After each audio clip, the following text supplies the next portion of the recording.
married and I didn't want to get married, but I was given an ultimatum by my parents Why you after got they married? unenrolled me from college. Why you got Like, married? Like, uh, were you in love, or like just because your age, or you were in, like, I felt like it was because of arranged. pressure? My parents picked who I married. When you asked, was I bullied? It wasn't by my peers. It was usually adults in my life that were bullying me. Oh. And I had a severe people pleasing for survival type situation. Okay. I didn't pick my wedding gown. I didn't pick my bridesmaids. And my dad leaned in once everyone had kind of left the area waiting for me to, get my introduction to go up and walk down the aisle. He said, if you leave, you run out and you get in that limo and leave right now, I won't be mad at you.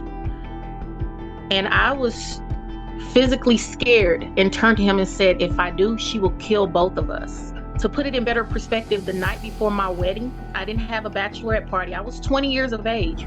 That I started out as donating my artwork to help Mm-hmm. raise money for their scholarship. And the Okay. scholarship is for African American children or African American adults to go to college, the Art Institute. So, and art is big in my life because that was a source of creativity that allowed my inner child to just be free. Mm. Actually, got involved with the African American Culture Club in Kansas City. I've been involved with other nonprofits, mainly as a consultant. There was one other that I helped from the ground up and actually helped pay into getting the 50c3. It was Comedians Against Bullies. And that was where we were going to elementary schools, teaching young children how to deflect and discourage bullying. I enjoy helping people. I do more consultation now than I did ever. So, Um, how you got started? Do you remember the day one you started? As an artist, you are now a stand-up comedian. You perform. You do a lot of things related to art, related to NGOs. You took a step of stepping out and taking care of people.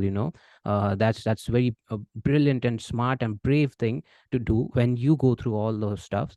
But do you remember the day one of you as an artist? That moment you decided to, yeah, I'm going to do this, and this is the one thing I love. Can you share about it? sure, I got into comedy by accident. I had recently gone through a divorce from my ex-husband, and one of his associates was curious as to what was going on in our relationship as to why we were divorcing. And Okay. I finally like broke down and told him about it. And after I told him all the problems that had occurred during our marriage, I look up and I realize he is in tears, but not of sadness. He is cracking up, and he apologizes profusely to me, Okay. stating it's not what I said, it's how I said it. Okay. Um, I died a little on the inside, but he found it hilarious.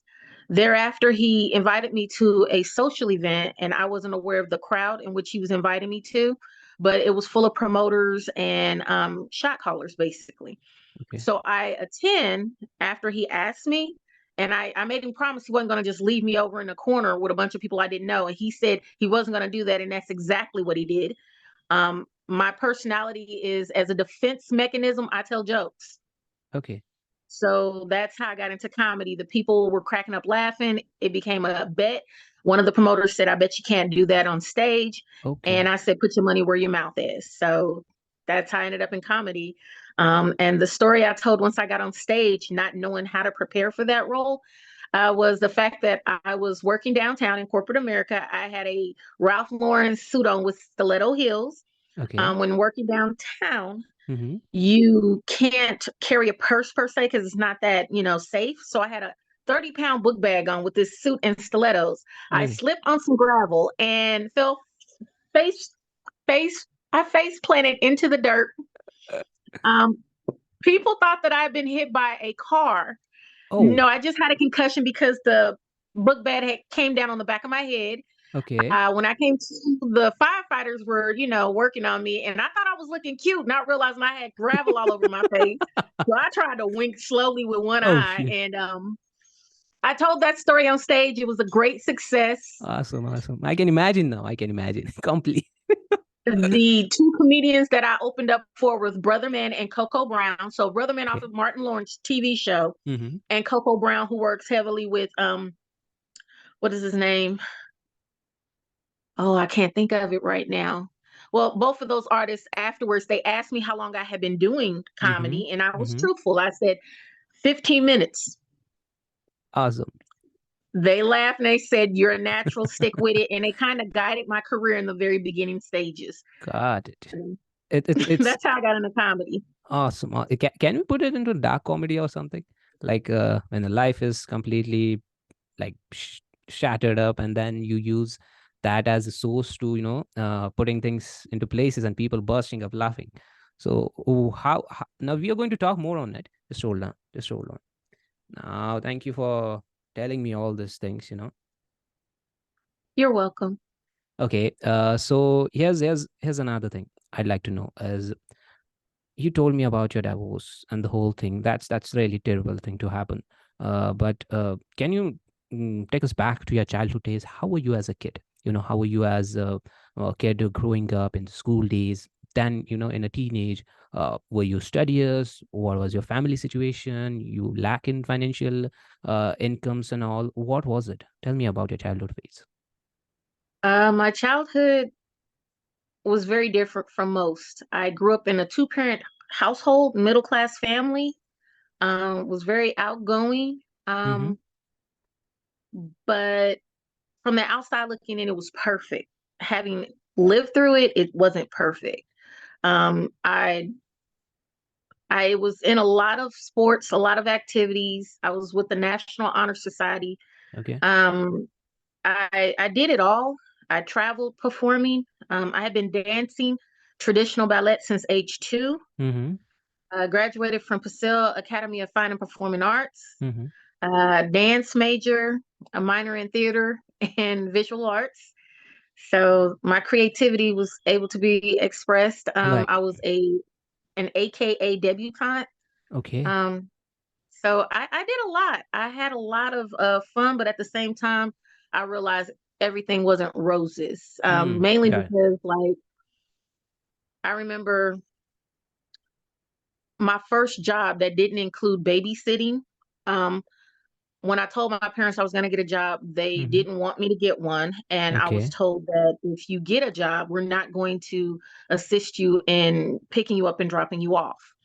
And Oh. me being a teenager that I am, I'm one of those people, I'll figure out a problem Mm-hmm. and get the resolution.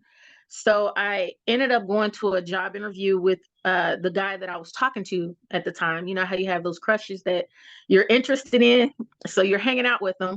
And Yeah. he had a job interview, and he asked me to come along with him for Awesome. good luck.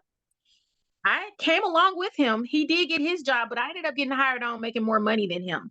Oh, So that ended our relationship oh because that shit. was a big Oh strike to shit. his ego. Oh no, no, no. Okay. Yeah, he was hurt. Not only did I get hired on at his job, but I was making more money than him and I had a heck of a lot more hours than him. So Wow. Uh-oh. that You killed use that this set in friendship. your stand-up?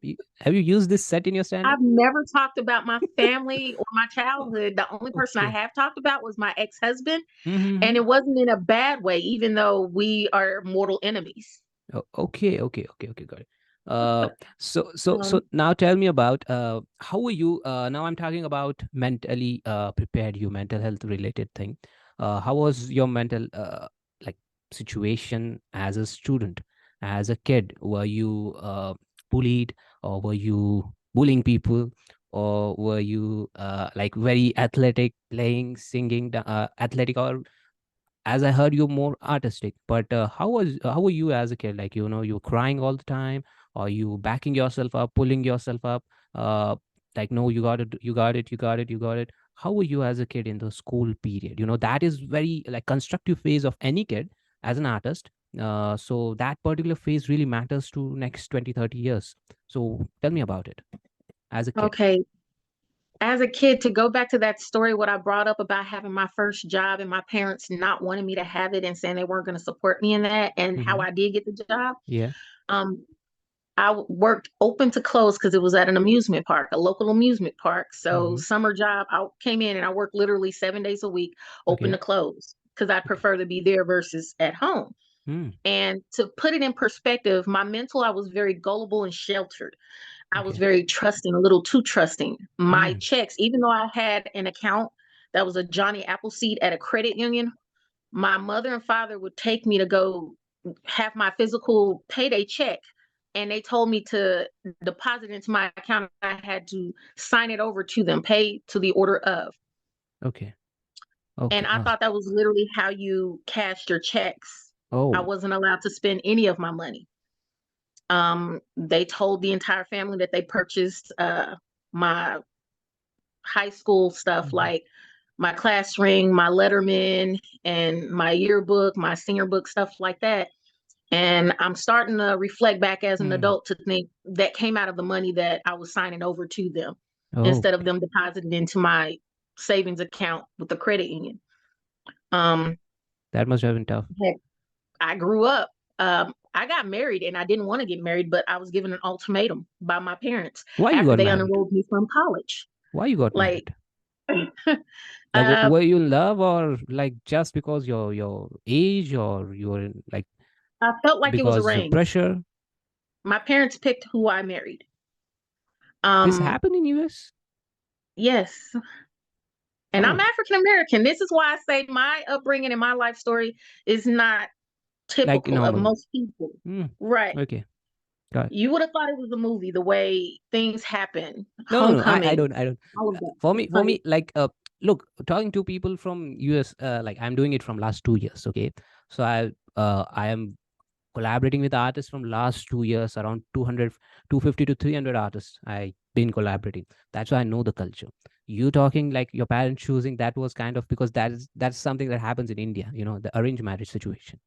This is something that I've heard for the first time. That's why I talk, because talking to people from United States and Texas, LA, California is very normal for me at this moment, because I'm doing this show. That's how we connected, because that's how Shavin told you about me. But this is like, I go, okay, this kind of thing happens in India, the arranged marriage situation.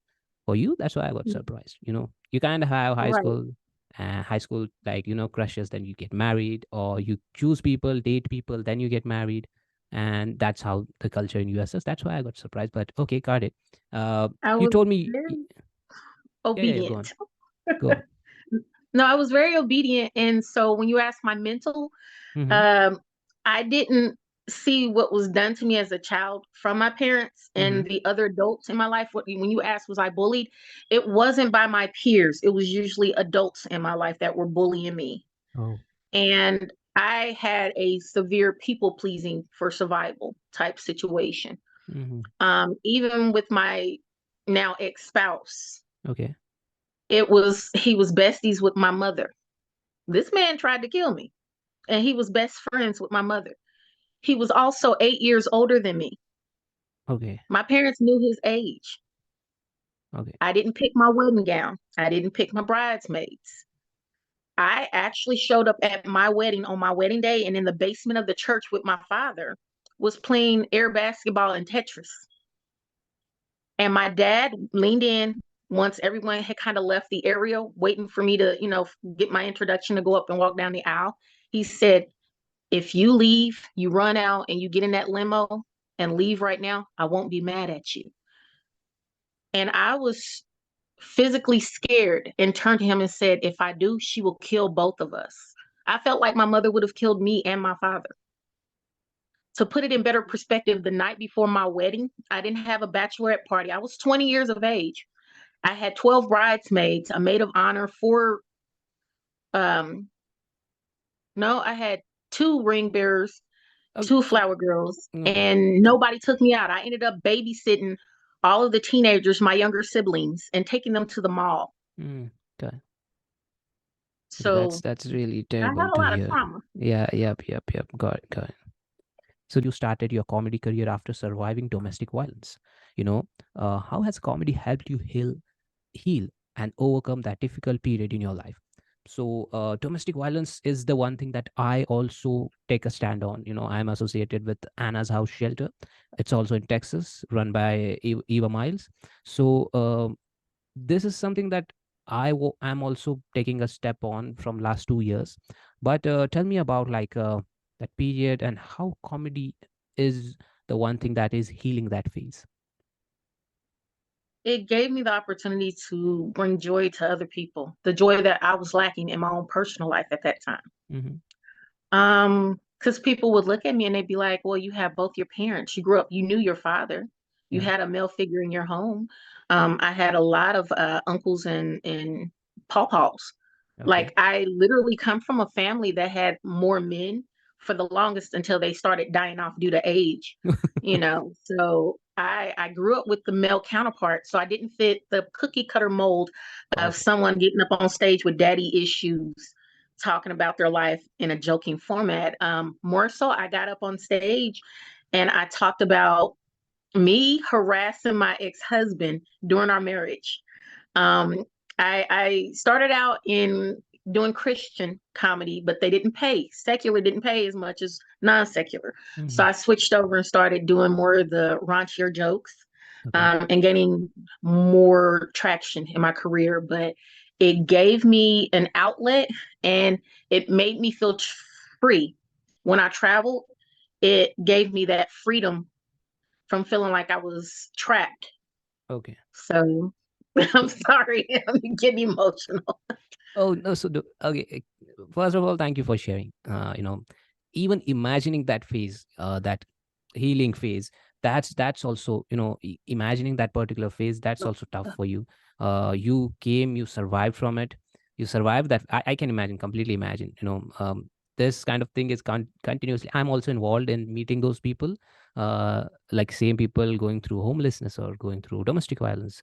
I can imagine that. And that's why I asked, like, okay, you're using comedy to heal it up, to make a joke, make a fun that will put it into, lighter part. That will. So my career in my funniness, people assumed one thing when it was really another in all aspects. I even brought my children with me when I would do stage gospel stage plays. I'd get cast Mm-hmm. for these gospel stage plays. And what was funny is my children learned how to read by helping me learn my lines. They play the other characters in the plays.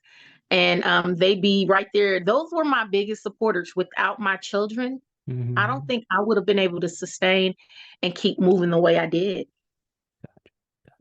So, what inspired you to become a board member of KCAACC and got involved with non-profit organizations in your community? Being part of NGOs, the inspiration behind it. What was it like? Was it the domestic violence or anything else struck you? It was the fact that I started out as donating my artwork to help Mm-hmm. raise money for their scholarship.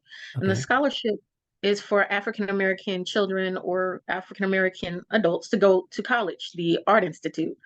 So, and art is big in my life because that was a source of creativity that allowed my inner child to just be free. Mm-hmm. So that's how I initiated, um, actually got involved with the African American Culture Club in Kansas City. I've been involved with other nonprofits, mainly as a consultant. There was one other that I helped from the ground up, actually helped pay into getting the 50C3.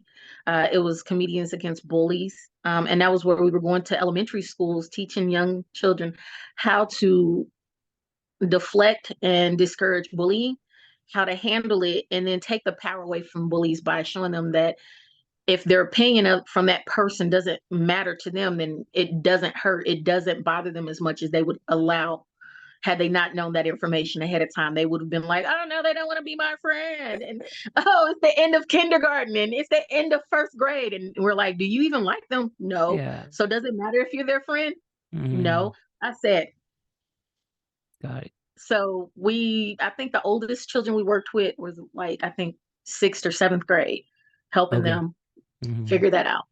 But I enjoy helping people. I do more consultation now than I did ever, and have ever done. People will ask me the most random stuff, and I don't know where I'm pulling it from, but I know the answers. Okay. And then I asked them, like, why do you trust me? They said, I don't know. I Mm. just felt like you would know the answer, and you did. So I Yeah. went with my gut. And I'm like, okay. Awesome. Awesome. Awesome. Awesome. Thank you for sharing. Tell me about the parenting thing. How's the experience and how's your experience of being with kids, being a parent? How you? I absolutely adore my children and I mush on them daily if I can. Okay. And they're adults now, but I still mush on them and kiss on them and love on them. And it's like they're used to me because they're just like, if I get it out the way, mwah, she'll just go on and bounce and Okay. like, How old okay, are they? How old are they? they're 19, 20, and 21. They're anniversary gifts that keep on giving long after the divorce papers are signed. Okay. Wow. Oh, They oh, literally are anniversary gifts. If you understand, we celebrated the exact same way for 3 years in our marriage and ended up with all three of them having the same due date. okay. So, yeah. I didn't realize it also with my parenting due to the way I was brought up. I chose a different way of raising my children. Mm-hmm. I wasn't aware there was a name for it until recently, and it's called gentle parenting. My children actually can count on one hand how many times I had physically disciplined them. And they were like, but we needed that because like we knew we messed up Oh when we yeah. did Okay. that. Okay. Okay. It took a lot to upset me and it took a lot for me to have to like want to put my hands on you because I have a rule. I Hmm. don't discipline when I'm angry or emotional. I wait Okay. until I've had an opportunity to calm down and Do the right assess thing it. at the And right then I time. talk to them the way I would like to be talked Yeah. to. Yeah. Yeah. Good. Not using anger as the Right. weapon or the thing to just put it out and throw it out on your kids. Got it. Okay. Okay. So you love it, and they are like 19, I 20, love it. 21, like one year after another. Okay. Awesome. I'm nicknamed Mama Sean because there were other children that, including nieces and nephews, I was lovingly titled that Mama Sean by my nephew. And then there's Mm, children in the community that I helped throughout the years that call me Mama Sean. I had even once where it was three children that I didn't even know per se. mm-hmm. They had called up their uncle, and their uncle called my sister, and she called me. That's how I got in contact with these three children. And the oldest of the three, Okay. she had gotten on the phone. And she said, "Mama Sean, nobody wants us. Can we come stay with you?" Mm, So I took in those three. After I asked my children, I said, "Hey, is it okay if we let some other kids come live with us for a little bit?" And they were like, "Sure." I said, "Now you sure?" Because mhm. they're gonna be eating your snacks, wearing your clothes, and playing with your toys. And my children was like, "Mega sleepover," and Oh they welcomed it. wow, awesome. Another child that I ended up bringing in was 13-year-old. Her mother had told her she had to pay for her own feminine products. Now, what can a 13-year-old do legally to pay for feminine products and to cover her own needs? So I allowed the 13-year-old to come stay with Mm, me, and I let her update my website, re-up on my merchandise, and I paid her.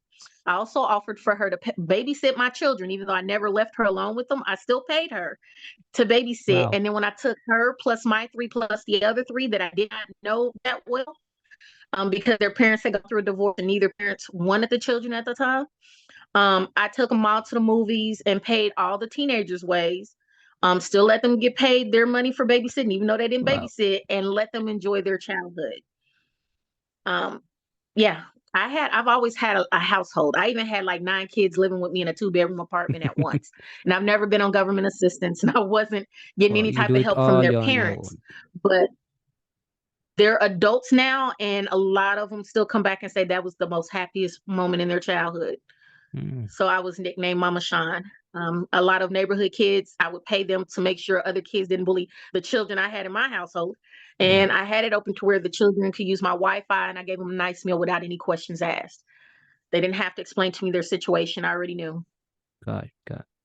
That's really great of you helping out all those kids. Yeah, and now here we come on your name, your artist name. Now here it's like Jenny Hill. Jenna, how you pronounce it? Jenna Hill. Okay, so you have Well, another name which is like Sean Hill. I yeah. introduce you as Sean Hill. I will be introducing you as a Sean Hill. Tell me about what's the thing with artist name?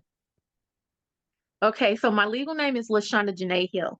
Okay. My artist name is Sean Hill. And it's something I picked up when I was like 18. People were Okay. calling me Sean, Mm-hmm. but I spelled it the Irish way, Sean. Mm-hmm. And it's weird because when I actually got into comedy, I kept that nickname, Okay. but that nickname had me in places where I'd be the only brown person on stage or in the green room. And that's because they thought I was a Caucasian Irishman. Sean Sean Uh, Hill, Hill. And I was introduced several times at different events as this is the funniest man I've had the opportunity to work with. Put your hands oh together. shit. Give it up for comedian Sean Hill. Yeah. And then I come out on stage and the Okay. audience just stops clapping and it's dead silent because they're trying to figure out if I'm really Sean Hill or if Okay. they're just sexually attracted to me. Am I a man or what? Okay. Oh wow. So this is the same thing happened to me. I know by the name Think Media, there's a guy named Sean Cannell, and he has a YouTube channel and he runs all the YouTube business of growing on YouTube and blah blah blah. So he has that Think Media thing. That's where I came to know like Sean is Sean. Okay. And when I came to know about him, okay, it's Sean, but the woman is talking. What's going down? What's happening? So then, okay, the same thing happened with me. But yeah, it happens with everyone. Okay, I got it about the name. Now, tell me about writing some fiction book. I guess you know. How do these creative outlets help you express yourself in new ways? But firstly, tell me about you are coming up or you're trying to write out, you're exploring fiction writing. So, why and how are you doing it? And how is it helping you to, just like comedy, to heal yourself or to put into some another zone? And how is it helping you to heal or make yourself in the world of artists? I I enjoy and absolutely love sci-fi. Okay, I love science as a child. I love sci-fi movies because the fantasy, the creativity, there are endless wonders. And the way I'm doing this is combining research of actual things or historical with the fantasy aspect and the intangible aspects of when you're doing sci-fi. So that story, it's coming along pretty well. so how Um, many pages you did at this moment? I've done 100 pages so Oh far. God, 100 pages. You A get time hundred to do this? pages.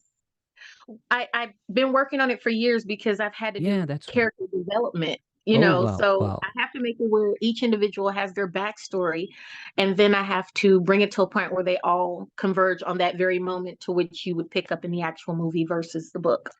God. So, any inspiration behind what inspired you to write this book down?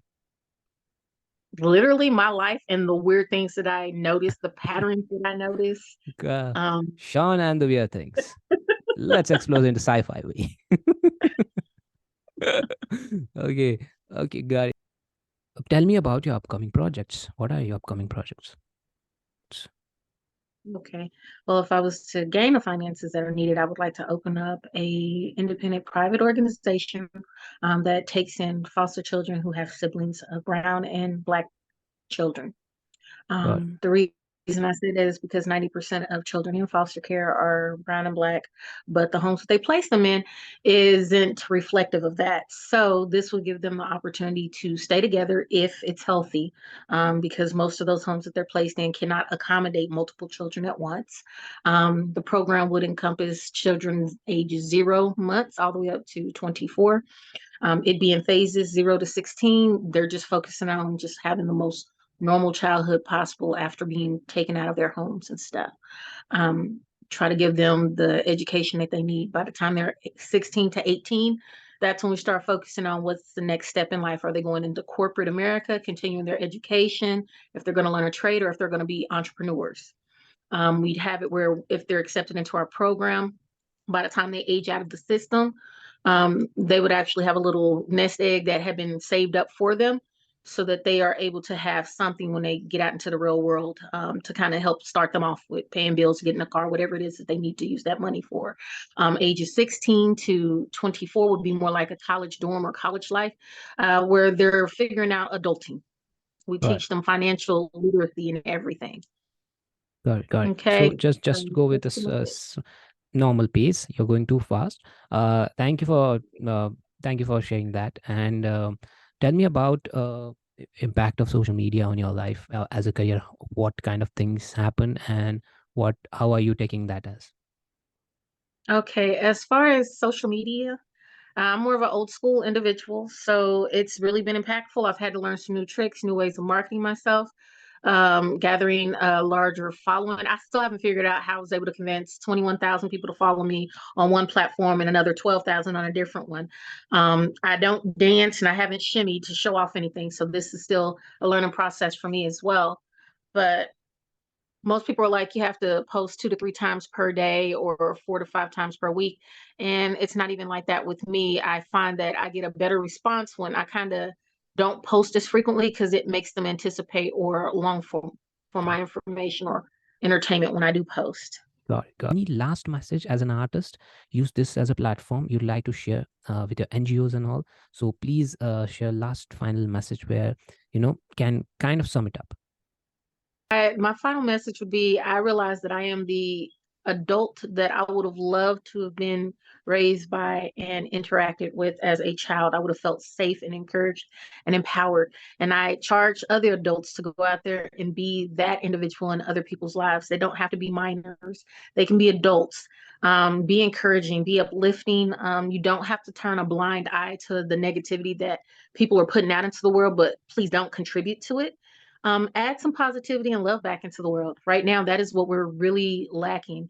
There's no one with really any empathy nowadays. So I'm asking, just as a favor to me, be love. Show some love. Give people some hugs. These people need hugs out here. They are lacking that human contact since birth. And a Yeah. lot of people have been searching for that intimacy. It's not sexual, it's just wanting to feel safe and cared for in a non-threatening way. And I find so many people that I've worked with would come up and just hug me. And I'm Got like, yes, mush on me. I smell good. Yes.